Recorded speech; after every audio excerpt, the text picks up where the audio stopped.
Recently, in the Reclaiming Your Voice journal, it is possible to depend on God with your very life. I'm going to walk this out. I'm going to pray this through. I'm going to believe exactly what it says, and faith without works is dead.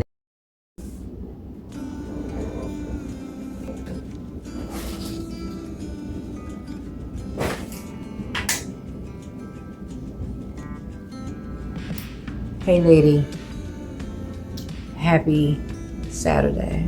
I went to go see one of my besties, Tammy. These are her plants, but since you know that I am a plant lady and she is too,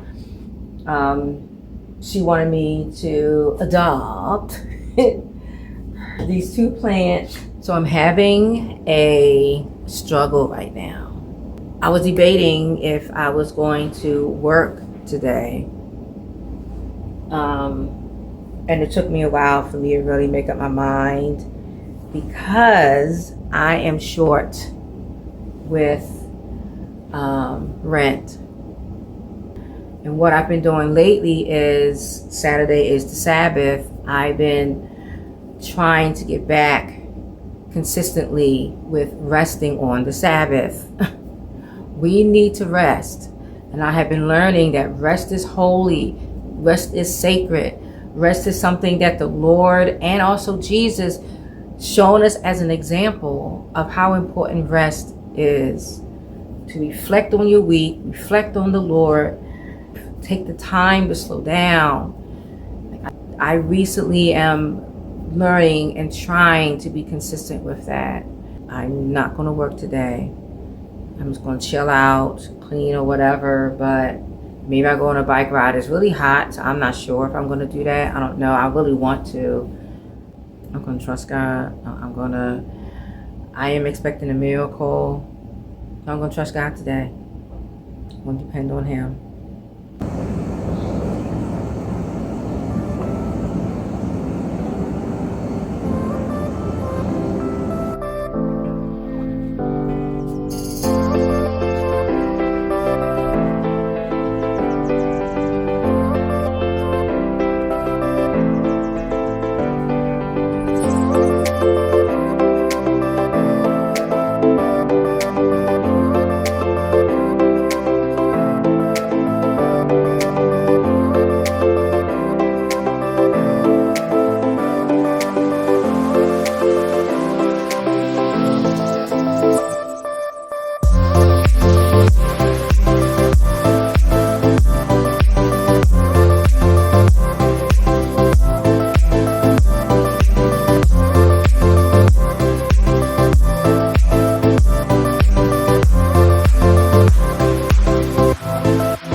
Today is a full day of Uber Eats. My goal is to make $200 towards my rent.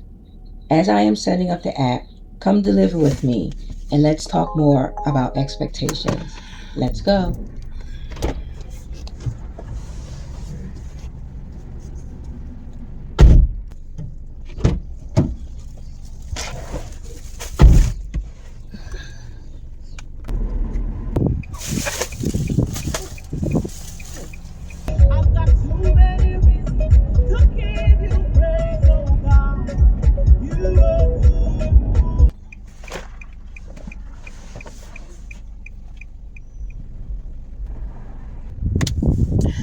I thank the Lord that so far I'm almost halfway into making my goal. Thank you.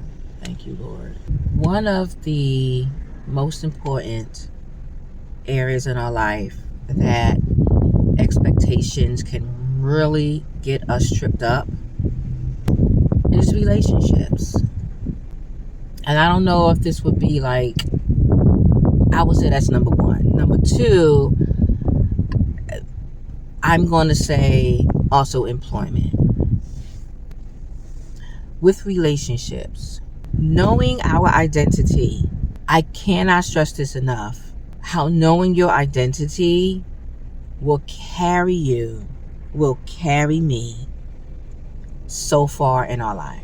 That if we know our identity, and I'm not even saying totally, but if we trust what the Lord said, who he says our identity is, no matter how long it's going to take you to figure that out or catch up to it, or you'll get it little pieces here and there, and we are going to be stressed out, anxious, and depressed when things don't go our way, when people don't behave the way we expect them to behave. And then the insidious part about that is that these people that's in our lives that we were expecting to be a certain way, because they were fake in the whole gamut of the relationship, and now they're showing really who they are, and now we're so traumatized in our minds, we will continue to reach for this person. We cannot expect to get healing from a person that brought us pain. Hear me. We cannot expect healing from the person who caused us pain. And maybe you might be saying, well, there's times where the Lord will do a full circle and bring me back to the house I grew up where the pain was, a different environment, or it will bring me back around to the person. But is it the person that's bringing you healing in that situation, in that scenario, or is it the Lord? Healing comes from the Lord, not from people. God brings the healing, not the people, not the person. I want to help you to decrease unnecessary stress and unnecessary pain. That now you're upset with God. And God, I thought you said, and why does keep happening to me? Psalm 62:5. My soul wait only upon God, for my expectation is from him. It's from him. In an Amplified, for God alone my soul waits in silence and quietly submits to him, for my hope is from him. I'm going to read it down to 8. Here's the Amplified. He only is my rock and my salvation, my fortress and my defense. I will not be shaken or discouraged. My God, my salvation, and my glory rest. He is my rock of unyielding strength. My refuge is in God. Trust confidently in him at all times. O people, pour out your heart before him. God is a refuge for us. Selah.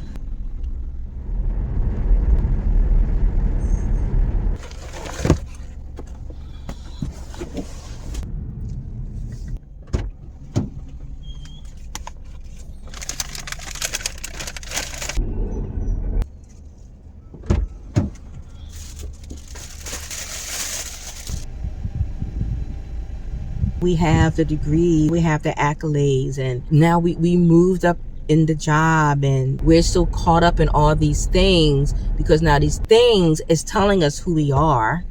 The degree says we're educated. The degree says you got a lot of money. The degree says you got connection. And all those things becomes our identity to keep us going, to keep us striving, to keep us being this person. And if we are not careful, we can allow that to be our identity. And now we're over here somewhere that we should not be. Even if God tells you to go to college and get the degree, our blessings does not override who God is. Our blessings should not, cannot become our idols, become our God. Because when all that stuff goes away, who are you? You've worked at a job many years, half your life. You invested. Your plan was to retire. You sacrificed. You helped out. You trained people. You put so much of your life in this job. When a very important year comes, they didn't celebrate you. They didn't acknowledge you. You hit the 30-year mark, the 20-year mark. Crickets. And now you like, I've been here for so long and I did X, Y, and Z for this company. You expecting accolades. Where does your expectation lie? Who do you have expectation in? I want to read it verbatim. Colossians 3:23. Whatever you do, work at it with all your heart, as working for the Lord, not for human masters. I wonder if we have that on our mind, that I got this degree for the Lord, to do his work with this degree. I deliver people's food. I deliver people's packages. If I don't get a tip, which that happened one day only because they said that I was supposed to get a tip and they took it away, that does suck. However, am I going to get all bent out of shape because the person made a choice to not tip me? Do I do this unto the Lord? Would I allow that to shake me, to mess up my day?